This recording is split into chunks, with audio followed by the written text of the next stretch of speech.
Bora lá, nação, analisar nesse momento o empate do Flamengo 1-1 com o Palmeiras. O Arrascaeta marcou.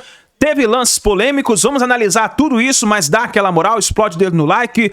Vamos bater uma meta aí de 2.000 likes para esse vídeo. Compartilhe o vídeo aí no seu grupo de WhatsApp. E se você ainda não é inscrito aqui no canal, meu Mengão React, eu convido você a fazer parte, se inscrevendo e ativando o sino das notificações. Créditos e ESPN, link na descrição. Bora então para as notícias do Flamengo. A primeira posição não é Mauro Naves na tabela de classificação do Campeonato Brasileiro, mas o Palmeiras já na reta final do jogo empatou com o Luigi. Então a Arrascaeta abriu o placar, o Palmeiras empatou e a gente vai ver os melhores momentos do jogo, bastante agitado e também com suas polêmicas lá no Maracanã. Logo no comecinho do jogo, duas chances, uma para cada lado, Palmeiras com Maurício, o Flamengo respondendo assim, olha, ainda com o Cebolinha em campo, que depois saiu contundido. Mauro, tudo bem? Boa noite. Boa noite, Bruno, Zé Elias, um abraço ao Zinho que vai estar conosco daqui a pouco, ao fã de esportes, parabéns aos pais aí que estão comemorando e nos acompanhando. Bruno, assim, se olhando o jogo todo, pode ter tido a impressão, talvez, do torcedor do Flamengo, a gente vai ganhar esse jogo. O Flamengo está mais inteiro, está mais afim do jogo. Essa cabeçada do Pedro aí também foi um grande lance. Dois lances, né? O Everton foi muito bem nessa cabeçada e agora nessa saída aí do Arrascaeta, cara a cara com ele. Então, nesse momento aí, a impressão que se tinha, o Flamengo, uma hora ou outra, vai conseguir fazer. Mas se olhar números de uma maneira geral, muito igual, tudo muito igual. Aí tem o gol do Palmeiras, não é o gol do Flaco Lopes, e aí a gente vai ver que através do VAR, inicialmente o gol ele é confirmado, não é? E depois o Wilton Pereira Sampaio, auxiliado pelo VAR, as linhas traçadas e a decisão de impedimento. Mais uma vez o impedimento marcado após as linhas traçadas. E o Flamengo continuou em cima no primeiro tempo, Zé. Boa noite, Bruno. Boa noite, Mauro. Boa noite, Zinho, né, que daqui a pouco estará conosco. Boa noite a todos. Houve em 90 minutos nós tivemos várias alternâncias de jogo, né, de comando do jogo, né? O Flamengo dominou os primeiros 20 minutos, depois o Palmeiras conseguiu brecar um pouquinho, conseguiu dificultar um pouco mais a vida do Flamengo. No segundo tempo, o Flamengo começa um pouquinho melhor, o Palmeiras se ajusta de novo, o Flamengo faz o gol. Aí com as substituições no finalzinho do jogo ali, quase no finalzinho do jogo, né, que entra o Rômulo, o Luigi e o Veiga, aí o time do Palmeiras acho que passa a ser superior ao Flamengo, mas eu tô com o Mauro, né? Um jogo de dois times grandes, dois times que vem se enfrentaram em 15 dias 3 vezes, né, no mínimo, né? Foram 3 vezes, então existiu um respeito muito grande, uma rivalidade dentro do campo, mas a qualidade prevaleceu em termos dos confrontos. Mas foi um jogo muito equilibrado. O Everton acho que fez o maior número de defesas, né? O Rossi também apareceu bem, né? Mas as defesas do Everton talvez sejam mais plásticas, sim, né, Zé? São mais, vamos dizer assim, são mais vistosas, né? O Rossi tem uma maneira diferente, inclusive no gol, né? O Rossi chegou a fazer a defesa, mas... talvez a mais vistosa foi defender a cabeçada do Rony, né? A bola foi difícil, né, de defender. E aí ele acabou espalmando, a defesa difícil, foi a queima-roupa, e aí o Luigi fez seu primeiro gol no profissional, né? Mas foi um jogo... a gente espera sempre mais dessas duas equipes, né? Do Flamengo se espera mais tecnicamente, do Palmeiras uma competitividade maior. Mas as duas equipes têm muita qualidade e aí, como eu falei, as alternâncias de jogo, do comando do jogo, né? Dentro de 90 minutos determinaram o empate. E os 3 jogadores que participam do gol são os que apareceram depois de substituições, né? O Rômulo levanta a bola na área, o Rony cabeceia e aí na sequência o Luigi empurra a bola pra dentro. Ainda teve uma expulsão, é isso? Do Murilo, já no finalzinho do jogo, né, Mauro? Bem no final já não interferiu, não criou nenhuma vantagem a mais pro Flamengo, o fato de ter um jogador a menos, enfim. Mas se sai um golzinho ali, sempre iam dizer que foi um prejuízo, né? Teve essa chance após a expulsão, mas foi pra fora. Não, repito, a gente vai mostrar provavelmente daqui a pouco os números, você vai ver, 52% de posse de bola aqui do Flamengo, 48% lá, sei lá, 11, 10 chutes do Flamengo, 9 do Palmeiras, tudo assim muito parecido. E é o que a gente constatou aí nesses melhores momentos, né? Um pouquinho aqui, um pouquinho lá. No gol, o Flaco Lopes estava na boa, mas o Gomes estava realmente impedido, né?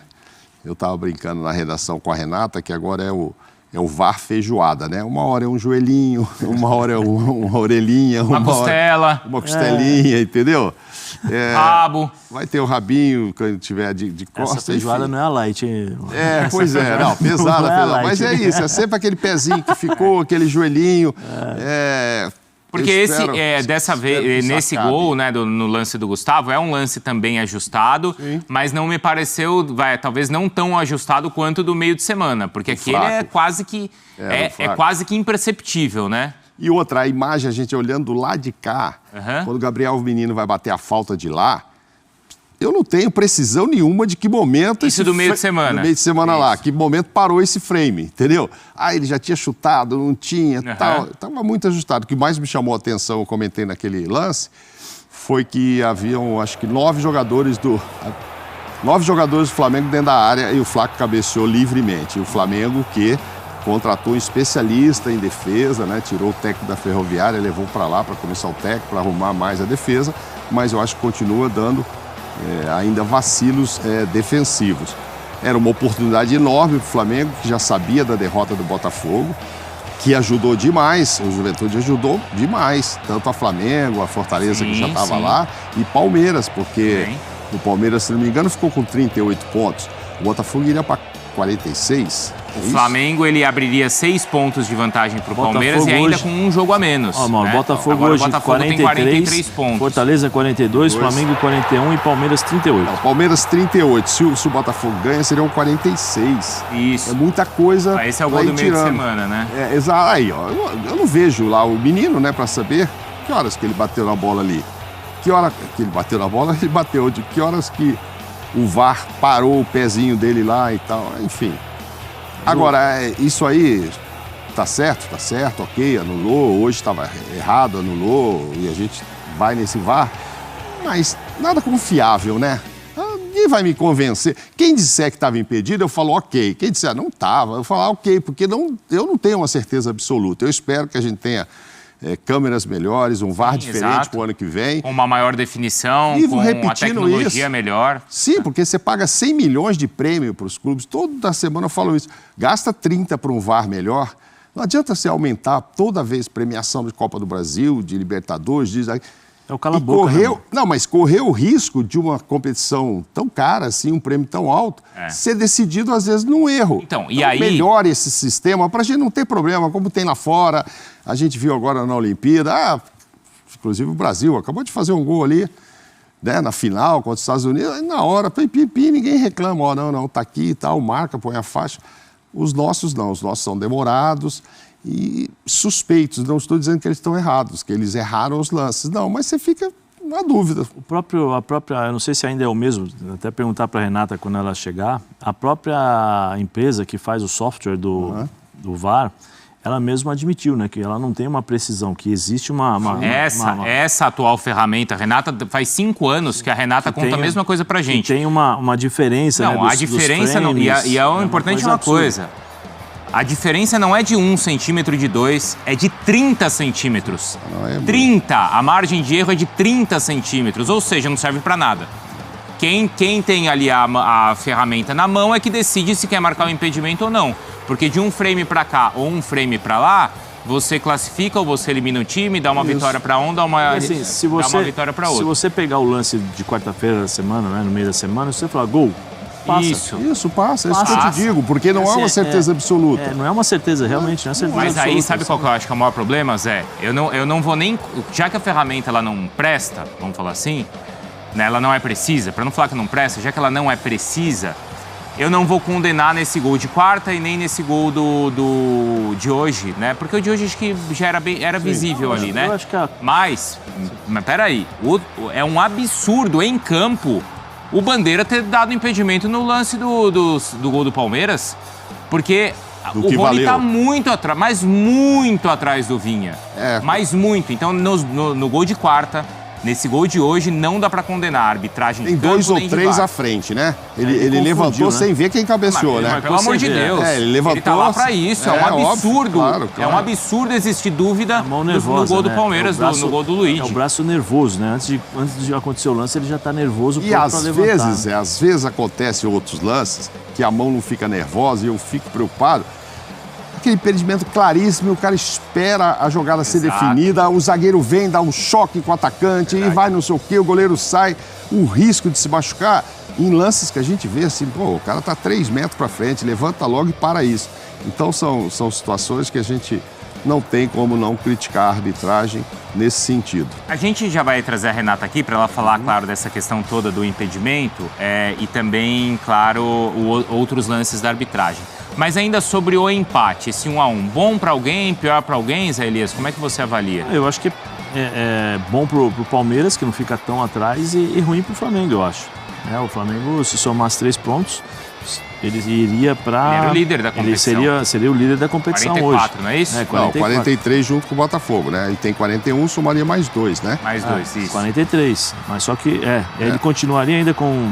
Ele iria para os critérios... De desempate e saldo de gols. É o mesmo jogo a menos que o gols. Botafogo, né? Um jogo a menos que o Botafogo. Mas sim. aí ele ia ganhar no saldo de gols, porque ele teria feito pelo menos um gol a mais, que aqui está 14-14. Mas ele sofreu um também, né? Não, mas se ele ganha o jogo... Se ele ganha, sim, teria verdade, desculpa. 2 pontos a mais e um gol a mais. Isso. Então aí ele estaria na frente. Eu acho bom pro Palmeiras porque diminuiu um pouquinho a distância do primeiro colocado. Ruim pro Flamengo. Eu achei estranho, né? Tava falando com o Mauro antes de começar o programa, o Tite colocar o time inteiro titular, né? Então, tem isso. Porque mas é quinta-feira, mas dentro de uma linha de raciocínio do Tite, dentro daquilo que ele vem fazendo ao longo do ano, eu esperava um time mesclado, um time com alguns jogadores de fora, por exemplo, com a Arrascaeta, segurando um pouquinho a Arrascaeta, o próprio De La Cruz jogando um tempo, entendeu? Ou segurando ali no banco para ver se precisa, porque ele volta de uma contusão, né, de uma pancada no joelho. Alguns jogadores que são importantes assim, para o Flamengo em termos de reposição, porque se o Arrascaeta sai, você não tem um jogador à altura que faça o trabalho do Arrascaeta. Se o De La Cruz sair também, nós já vimos aí, e a maior prova foi hoje, né? O De La Cruz sai, ele coloca o Léo Ortiz, ele tira o Pulgar, que já tinha um cartão amarelo, ele tira o De La Cruz machucado, aí ele coloca Léo Ortiz e Alan. Quando ele coloca Léo Ortiz e Alan, o time se perde.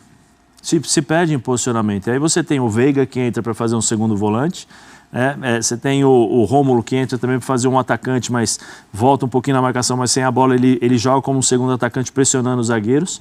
O Rony também adianta um pouquinho mais, ou seja, o time do Palmeiras pressiona a equipe do Flamengo e o Flamengo não consegue sair.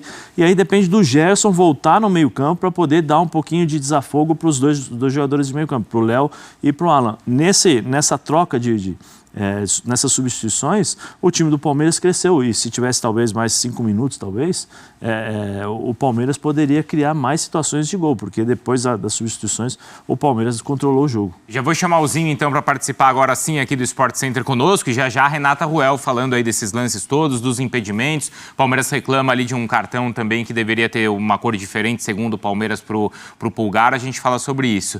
Zinho, boa noite, a gente fala sobre esse 1-1, o Zé Elias avaliava aqui que as mudanças do Palmeiras, as mudanças do Abel surtiram mais efeito que as do Tite. Você concorda? Boa noite, Zinho. Boa noite, Vicário, tudo bem? Tudo. Prazer estar contigo mais uma vez. Zé Elias, meu parceiro. Mauro Naves todo dia, né? Tá enjoado de mim o Mauro Naves. Vamos lá. Um abraço, presidente. Valeu. E fã de esporte. Concordo sim com o Zé. Um jogo bem diferente, né, do que a gente viu desses confrontos de Copa do Brasil, né? Esse sim, o Palmeiras não só jogando na defesa, como foi no jogo no Maracanã pela Copa do Brasil, que gerou muitas críticas, né? Abdicou totalmente do ataque e da mesma forma foi para o Flamengo, né? No jogo de volta, o jogo com a vantagem, discutimos muito sobre isso, né, presidente? Sobre a postura do Flamengo também. Esse jogo, por mais que o Flamengo no início do jogo tenta mais jogar, até por jogar em casa e pelas escolhas de escalação, né? O Tite não poupou tanto assim como o Palmeiras. Enfim, acho que um jogo mais equilibrado, mas um Palmeiras com um resultado adverso e as mexidas todas feitas, como o Zé falou, a gente vê um Palmeiras querendo buscar o resultado, porque uma derrota o deixava atrás na pontuação, né? Na briga ali pela primeira colocação, mas uma derrota seria muito pior. Então o garoto, né, logo que entra, né, 18 aninhos, fazer um gol num clássico como esse, na rivalidade como está, esse jogo, né, o que ele está representando no cenário nacional, Palmeiras e Flamengo, é a maior rivalidade do momento não, de alguns anos. Deve ser com certeza esse garoto aí deve estar vivendo um momento muito especial, o Luigi, né? E acaba fazendo gol de empate, como o Zé falou, o Palmeiras poderia até no final do jogo, como propôs mais o jogo, buscar outro resultado. Mas no final acho que fica até justo. Agora tem as polêmicas todas, né, Vicário? Vamos esperar a Renata aí, ela vai falar e a gente vai dar a nossa opinião aqui também, mas mais uma vez, muitas polêmicas, né? Você acha, Mauro, que o Flamengo deveria... Porque assim, o Flamengo ele jogou com força máxima, o Palmeiras não, com muitos jogadores titulares, principalmente da defesa, né? Mas não com todos os seus principais jogadores. O Flamengo, você acha que deveria ter feito uma escolha diferente, Mauro? Não, eu acho que era muito importante esse jogo. E eu não acreditava mesmo durante a semana. O Zinho não esteve conosco na sexta e a gente discutiu isso. E eu comentava com o Zé, que eu acho que o Pascoal, o Silas, que esteve conosco, eles tinham dúvidas, assim, achavam que poderiam ser 2 times mesclados hoje, por causa dos compromissos durante a semana. Né? E Palmeiras principalmente com o Botafogo, né? Sim. É um jogo... Já na quarta, o Flamengo é na quinta. Exato, né? É um jogo muito pesado aí e muito decisivo, né? Vale muito esportivamente continuar na Libertadores e também financeiramente. Mas eu achava que não, porque penso eu que se o Abel vai com um time muito poupado e perde esse jogo, aquilo que nós comentamos há pouco, ia ficar muito distante. Por sorte deles, Flamengo, Botafogo, e do próprio Fortaleza, desculpa, Flamengo, Palmeiras e do próprio Fortaleza, o Botafogo não ganhou. Mas uma derrota hoje aí do Palmeiras e uma vitória do Botafogo já deixaria uma margem muito grande de pontos. Aí o Palmeiras não passa pelo Botafogo na Libertadores, vai correr só atrás do Brasileiro? Tá, mas muito a quantos longe. Pontos? A 9, 10, entendeu? De novo essa história? De novo aquela história. Então, assim, eu achava que o Palmeiras, mesmo tendo que jogar e tal... uma partida muito importante e ele marcaria. O Abel vai começar a falar. Que tá? bom. Então a gente ele saiu reclamando lá no final, não sei do que. Vamos ver do que. Não é comum, né?